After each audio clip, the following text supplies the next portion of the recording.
Se eu fosse CLT hoje e eu fosse começar a montar minha carteira de investimento, o que eu faria? Primeiro detalhe, primeiro questionamento. Eu tenho reserva de emergência? Não. Então, vamos criar a reserva de emergência. Vamos dar o maior foco na reserva de emergência primeiro. Por quê? Mas, Léo, sou CLT, já tenho certa segurança, mesmo que eu for mandado embora. Eu recebo várias rendas, benefícios, seguros de demissão por ser CLT. Mesmo assim, eu preciso. É importante, sabe por quê? Porque você pode ter imprevistos na sua vida que não, de fato, estão ligados a você ser demitido. Você pode ter imprevistos de algum familiar seu precisar de dinheiro, ficar doente. A gente não quer pensar nisso, mas é melhor pensar enquanto tudo está bem e se planejar do que ser pego de surpresa. Ontem eu estava comentando sobre isso em uma consultoria minha. A gente sabe que vai ter imprevisto. A gente só não sabe quando o imprevisto vai acontecer. Mas a gente sabe, em algum momento da vida, vai enfrentar o imprevisto. A vida não é um mar de rosas sempre.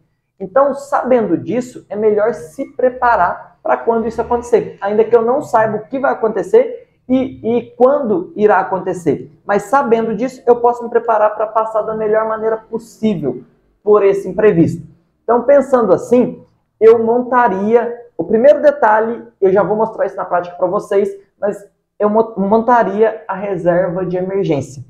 Só que, ao contrário do que se eu fosse um autônomo, a reserva de emergência, se você quiser, porque aí é uma decisão de cada um, é uma decisão individual também, não precisa pegar essas receitas de bolo pronto na internet como se fosse a vida de todo mundo igual, tá? Eu não defendo isso, mas olha só, supondo que você tem um custo de vida de R$5.000, vamos dar esse exemplo, R$5.000. Só que desse custo de vida está envolvido os seus lazeres, as suas mordomias, seus confortos, passeios e coisas extras que quando a sua vida está bem, você se dá o luxo de gastar.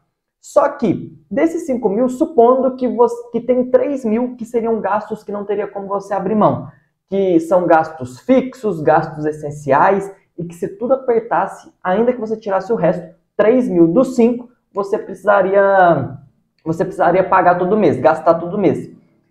Nesse caso, você sendo CLT, eu faria uma reserva, eu sendo CLT, faria uma reserva pensando nos 3.000, que são os gastos essenciais de fato.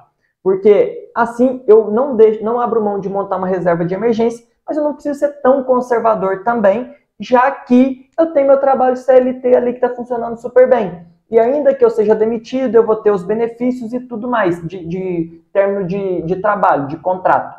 Então, eu faria uma reserva pensando nos custos essenciais e os custos fixos, né? Ou seja, uma reserva pensando para 3 meses, 3.000, 6.000, 9.000, tá? Esse seria o raciocínio.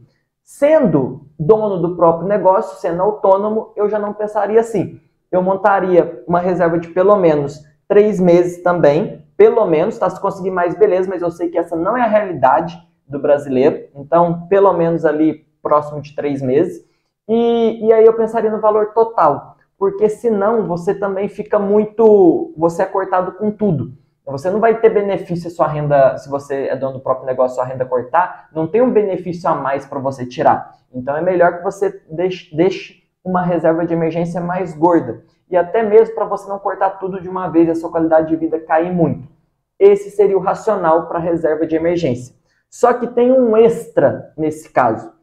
Eu não pegaria 100% do valor, igual vou guardar R$1.000 por mês.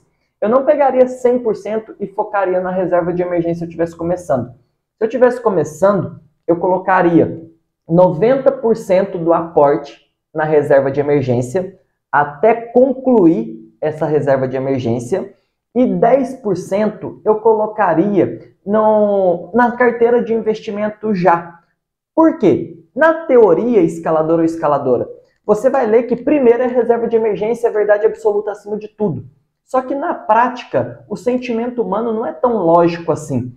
E aí muita gente acaba desistindo e fica desmotivado e fica lá parado porque não quer ficar montando sua reserva de emergência. E tem um plus nisso.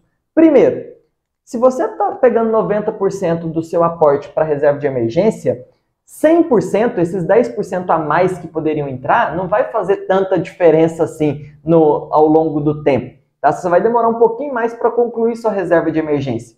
E o outro ponto sobre isso é que, pegando esses 10% e jogando para sua carteira de investimento, isso vai te induzir a estudar sobre o assunto também, em paralelo que você vai construindo a sua reserva de emergência. Então, você acaba não abrindo mão da sua segurança, mas também não abre mão de já dar os primeiros passos no investimento. E aí sim, na hora que você concluir a sua reserva de emergência, você deixa ela de lado e 100% do seu aporte agora vai ser focado na carteira de investimento.